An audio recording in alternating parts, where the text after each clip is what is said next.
गुरुजी, इंसान दुख में कैसे हंस सकता है? हम्म, दुख में नहीं हंस सकता। दुख को दूर करने के लिए साधना है, साधना करने के बाद हंस सकता। गुरुदेव, गुस्सा आने पर क्या करना चाहिए? जब आ गया तो क्या करोगे? आने से पहले क्या करना चाहिए? बोलने से, पूछने से कुछ बोल सकते। गुस्सा आ गया क्या करोगे? आप कुछ भी बोलेंगे, जब गुस्सा आ जाता है उस वक्त याद नहीं रहेगा, तो अब बोलना बेकार है। ठीक है ना? गुरुदेव, यह कैसे पता चलता है कि गुस्सा आने वाला है? गुस्सा आने वाला है अपने को या दूसरों में? अपने में तो साफ पता चल जाता है। हाँ, कुछ पढ़ उठ रहा है तो दूसरों में भी पता चल जाएगा थोड़ी देर अबे। अपने पास दो वेपन्स है, माने दो अस्त्र है। एक सो व्हाट, तो क्या? जीवन में सब एक अंग है। कभी गुस्सा करना, कभी प्रसन्न रहना, कभी दुखी हो जाना, ये सब जीवन का अंग है कि नहीं? आप भागवत पढ़िए, उधर भी है। व्यास भगवान जो चारों वेद जानते थे वो दुखी हो गए। किस बात पर? इस बात पर कि मेरा बेटा शादी नहीं कर रहा है। और आप किसी भी इस तरह से पुराण वेद कुछ भी पढ़े, वहां सब देवी देवता भी कभी दुखी हो गए, कभी नाराज हो गए, कभी कुछ हो गया, उपद्रव कुछ ना कुछ हो जाता है। तो हो गया तो क्या, आगे चलो। अरे मैं दुखी हो गया, अरे मुझे ऐसा हो गया, अरे मुझे गुस्सा आ गया, नहीं आना चाहिए था, सोच सोच के फिर उसके बारे में फिर गुस्सा कर लेना, फिर दुखी हो जाना, बुद्धिमानी नहीं है। तो जो हो गया उसको कैसे, तो क्या, चलो हो गया। यदि इस तरह से ज्ञान से, सजगता से यदि ठीक नहीं होता, तो यदि एक दूसरा विकल्प है, वो क्या? सोहम सोहम, सांस को देखो, सांस की क्रिया से सोहम सोहम सोहम करते सारा दुख करते, ध्यान से, प्राणायाम से, साधना से दुख दूर हो जाता। गुरुजी, सही या गलत में कैसे पहचान करें? सही का पहचान यही है, वो लॉन्ग टर्म सुख देता है, शॉर्ट टर्म दुख दे सकता है। गलत का पहचान यह है, वो शॉर्ट टाइम सुख देता है, लॉन्ग टर्म दुख देता है। माने सद्य सुख दे के बाद में बहुत दुख दे दे, ये गलत है। सही अभी इसी वक्त थोड़ा परेशानी दे भी, मगर हित करेगा, आगे सब सुख देगा वो।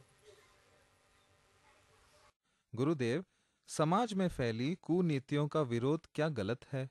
जरूर करना चाहिए। समाज में जो भी कुनीति फैली है उसका विरोध करना ही चाहिए, गलत नहीं है। नहीं विरोध करोगे तो गलत है। गुरुजी, अगर सब कुछ प्रारब्ध है तो पुरुषार्थ का क्या जगह है? प्राणियों का जीवन प्रारब्ध से चलता, उनमें कोई पुरुषार्थ की जगह ही नहीं है, क्योंकि उनमें कोई स्वतंत्रता नहीं है। कभी भी किसी प्राणी को आपने देखा नहीं होगा, वो ज्यादा खा के उनको इंडाइजेशन हो जाए, अजीर्ण हो जाए, कुछ हो जाए, ऐसा कभी नहीं होगा। या बहुत ज्यादा सोते हुए प्राणी को नहीं देख सकते। पर आदमी प्रकृति के नियम को उल्लंघन कर सकता है, वो ताकत आदमी में है। इसलिए उनमें स्वाधीनता भी है और स्वातंत्र भी है और विवेक भी है। जहाँ विवेक दिया गया है, विवेक के साथ साथ स्वाधीन होने का भी मौका दिया गया। गुरुदेव, रिद्धि सिद्धि क्या है?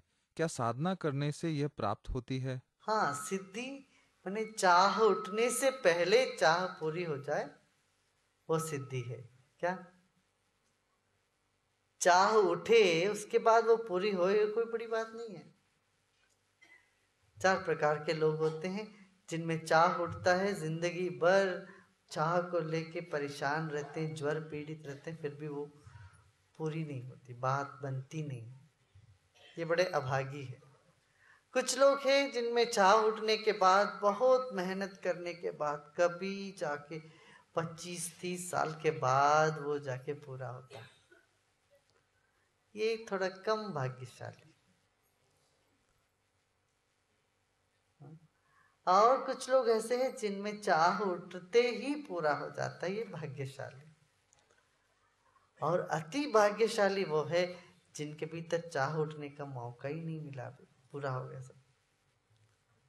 प्यास लगा ही नहीं है, पानी मिल गया।